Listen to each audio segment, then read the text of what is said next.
ఏంటది?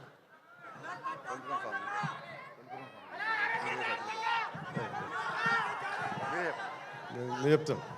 ఏంటి సినిమా? నా మనసు సాంగ్ చెప్పదు. ఫస్ట్ టైం నా సినిమా నా పాట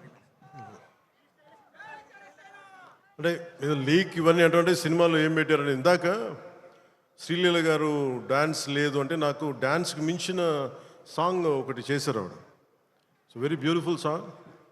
అది మీకు తిరిగి ఒక ఇందాక సుమా గారు చెప్పినట్టుగా చాలా దశాబ్దాల క్రితం అప్పుడెప్పుడో నేను చాలా సినిమాలు చేస్తున్నప్పుడు మీకు గుర్తుండే ఉంటుంది కదా, చాలా రోజుల క్రితం, కొన్ని శతాబ్దాల క్రితం